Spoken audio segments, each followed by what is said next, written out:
talk to me about it, because of course, as I say, for me running that YouTube, that's my interaction with wrestling fans, or as I call them, cunts. But would you consider this? But would you consider this to be the most negative time, fan-wise, that there is? Not really. I just think you see it more. Like, I'm pretty sure that if you were a fan in like 1987 in America, like, and there was Twitter, there would be just as many like 35-year-old guys going, Hulk Hogan's the worst.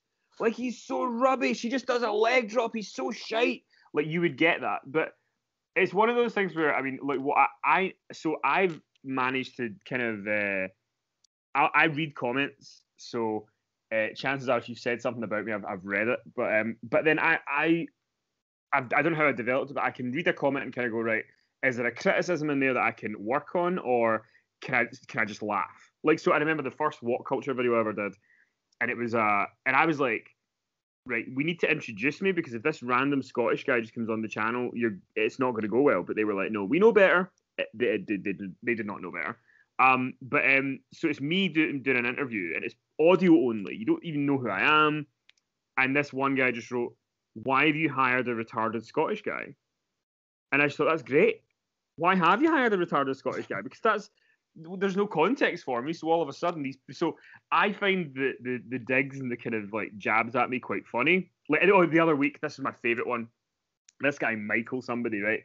So it was on, like, what was the video? Oh, we put it up like a week. The Heyman clip about the CM Punk pipe bomb from Chicago, and we'd asked him at New Orleans. So the clip is basically me saying, I think that I begin it by saying, you know, Paul, I was wondering that, you know, when CM Punk left and then you came in and did the pipe bomb, and that was how it started. And this Wankstain just decided to write, you know, any interviewer who starts a question with "you wondered" is just showing what an amateur they are.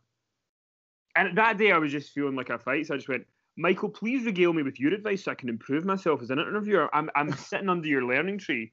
And then he like wrote like 5 or 6 things like, I've been doing interviews since 2008.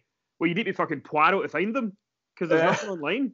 So I kind of enjoy the negativity in some ways, but you do have to switch it off. And so like if we do a video, like, the real test of whether it's good or not to like the people who are watching it is the thumbs up and the thumbs down, right? If it's got like 1,000 thumbs up and 10 thumbs down, then we know people like it, no matter whether there's bad comments or good comments. But I think people are like, to get to your original thing, I think people feel that they can say a lot more than they used to. But yeah, it's just keyboard warriors. I mean, I know Mum's Basement's kind of the joke that everybody likes to use, but yeah, just angry people.